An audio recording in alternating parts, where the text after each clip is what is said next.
I'm Julie Leslie with the Charlie Lills team. I'm the Marketing and Events Coordinator. And today I'm talking with Katie Wagner of Renewal by Kate. Nice to talk to you, Katie. Yeah, thanks for having me. Can you tell us a little bit about the kind of services your company offers? Sure, I'm a professional organizer and move manager. So I declutter and organize spaces. For those people looking to move or make a transition, I can help downsize their belongings and get them and also their home ready to list for sale. So I also pack and help on moving day, and then once in the new home, I can unpack and get things organized so families and people can feel at home. Awesome. What made you want to start Renewal by Kate? I wanted to help people that were feeling overwhelmed, so I have a gift for organizing and wanted to share that with people. And I've learned that simplifying and owning less stuff can help us feel more calm and in control, and I wanted to share that with people. It's also easier to be more organized when you just have less.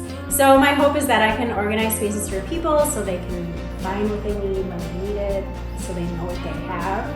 But I also want them to feel happy and thrive in their home.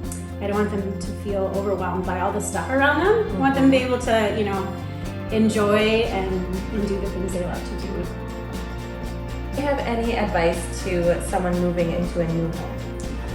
Sure. Well, again, it doesn't hurt to start early, especially when it comes to packing. So you can easily pack non-essentials or off-season items pretty early.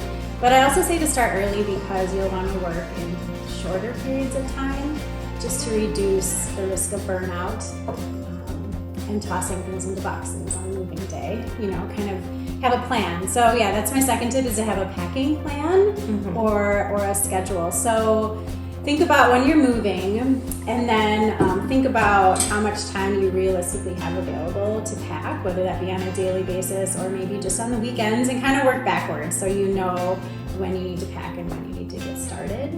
And then I would get really specific. So I would put those packing sessions, I would schedule them into my calendar.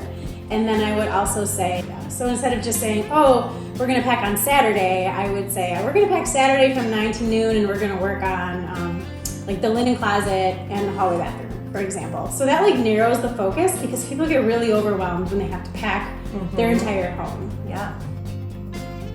What is a common problem you would see in people's home organization?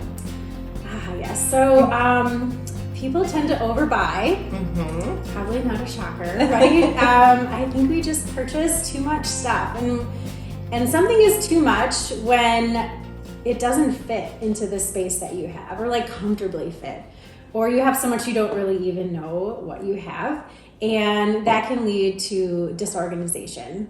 So think about a kitchen pantry, for example, or that's a space that can easily kind of get out of control, especially if you have a ton of stuff and it's just all jammed in there, and things aren't sorted by use or category, so you don't really know what's there.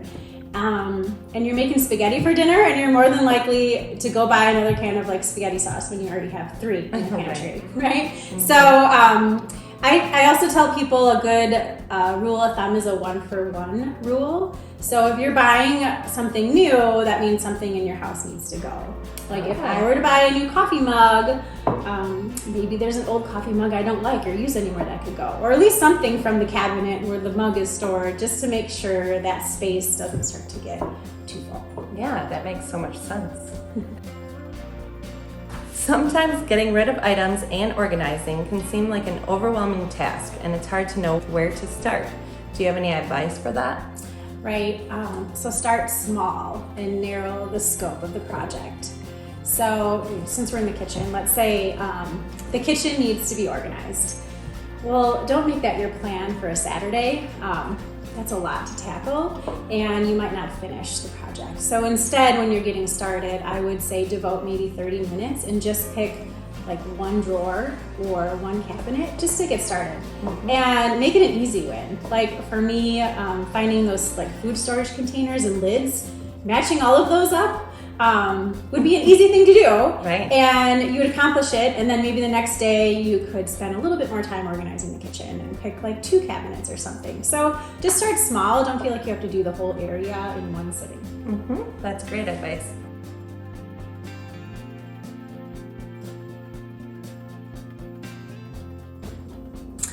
Great, so let's talk about the junk drawer. We all have one, except we're gonna rename it and we're gonna call it the utility drawer, because utility implies that things are in the junk drawer are useful and they have a purpose. They're not junk, right? So this is mine, utility drawer. And it's simple. You'll just see like I've pared down what's in the drawer. There's not really a ton in here. And I've given each category of item a compartment or a zone. You can do this with drawer trays too. So, right, if someone needs a paper or a pen, it's easy to find. More importantly, it's easy to put away.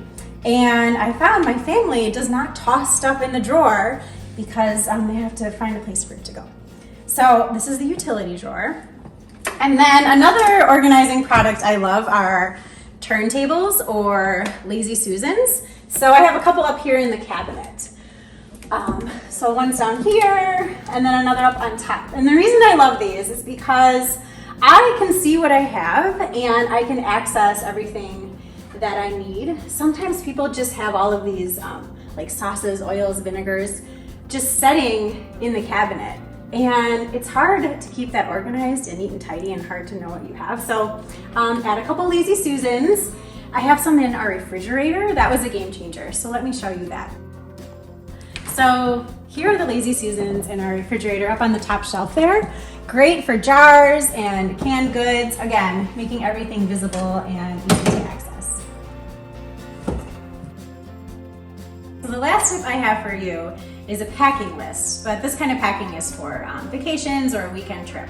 So I have a template I created just online on Google Docs or whatever, and it's super simple. So I list out everything that needs to be packed and how many of each item, and I have a version for our kids, and I have a more general adult version, and I just print them out when we're going on vacation, and my kids pack themselves. They've been doing this ever since they could read.